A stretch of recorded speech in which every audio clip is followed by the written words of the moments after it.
अस्सलाम वालेकुम एवरीवन। तो होप सो कि आप सब लोग ठीक ठाक होंगे और ईद सबकी अच्छी सी गुजर गई होगी। मेरा ईद का ब्लॉग थोड़ा लेट आ रहा है बट आ तो रहा है ना यार, तो आपने देखना है और लाइक एंड शेयर लाजमी करना है।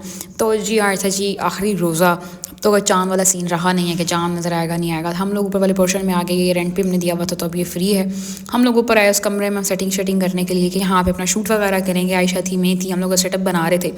कर्टन्स लगाए, बटर येलो कलर के थे एंड मेरे पास लॉन्ग मिरर था जो फुल लेंथ मिरर होता है, वो मैंने ना आज ही मतलब लिया था, तो 30वें रोज़े वाले दिन ही। तो खैर हम लोग बस वो चीज़ें सेटअप कर रहे थे। वो पर्दे लगाए ना, तो वो पर्दे मुझे ज़्यादा चाहिए थे फुल लेंथ वाले, लेकिन वो थोड़े शॉर्ट थे। लेकिन खैर ये है कि टाइम काफ़ी अच्छा गुजारा हो गया था। सो फिर ये हुआ कि हम लोग चले गए इफ्तारी के बाद जो है मेरे चाचू इतकाफ़ से उठे, हम लोग हम उनको मिलने गए, फिर वापस घर आए, नमाज़ वगैरह पढ़ी और फिर मेहंदी लगवाने चले गए। मेरी कज़न मेहंदी लगाती है तो हम लोग उधर गए। तो मैंने आज 4 साल के बाद इस बार मेहंदी लगवाई है। मेरी फ्रेंड्स ने भी मुझे मैसेजेस किए कि है हो आज तक तुमने मेहंदी भी लगाई हुई है। हम लोग 10:30 बजे यहाँ से फ्री हुए, हम लोग घर जा रहे थे। मेरे हाथ मेहंदी सूट ही नहीं करती, मुझे पसंद भी नहीं, इतनी बुरी लगी थी ना। फिर घर आए, मम्मा के साथ थोड़ा सा काम करवाया, थोड़ा सा ही करवाया था, ज़्यादा नहीं करवाया। मैंने कुनाफा कप्स बनाने थे और उनके लिए मैंने प्रिपरेशन स्टार्ट की। तो कुनाफा कप्स मैंने बनाए, फर्स्ट टाइम बनाए थे, इतने अच्छे नहीं बने। कुछ चीज़ें थी जो मुझे बनाने के बाद समझ आई थी कि अच्छा ये नहीं करनी थी और ये करनी थी। तो कप केक्स में बनाने थे, वो मुझे मिले ही नहीं, जो उनकी वो नीचे वाला सरफेस होता है वो मुझे मिला ही नहीं। तो जी खैर ईद मुबारक गाइस, फाइनली ईद का दिन आ गया। चांद रात तो मेरी कुछ ऐसे गुजरी थी, रात को 2 बजे तक मैं काम करती रही। सो अब उठते हैं।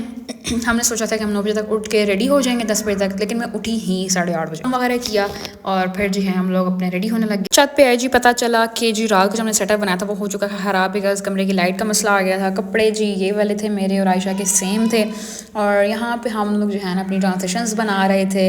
तो अभी हमने एडिट नहीं किए हैं, तो अभी हम एडिट करेंगे तो आपको शायद मैं टिकटॉक पे इंस्टा पे पोस्ट कर ही दूँ, ब्लर करके या फेस हाइड करके।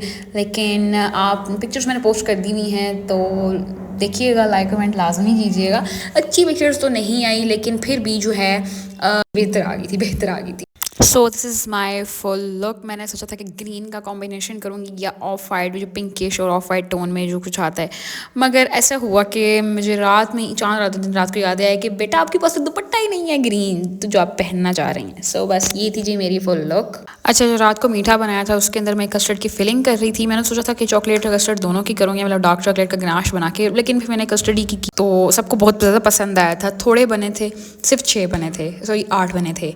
सो अब नेक्स्ट मम्मा मुझे कह रही हैं कि इनको दोबारा बनाओ क्योंकि सबको बहुत पसंद आए थे। भाई मेरे भाई को, क्योंकि अगर उसको पसंद आ गए तो मेरा इख्तलाफ, मतलब उसको पसंद आ गए तो मुझे जलील कौन करेगा।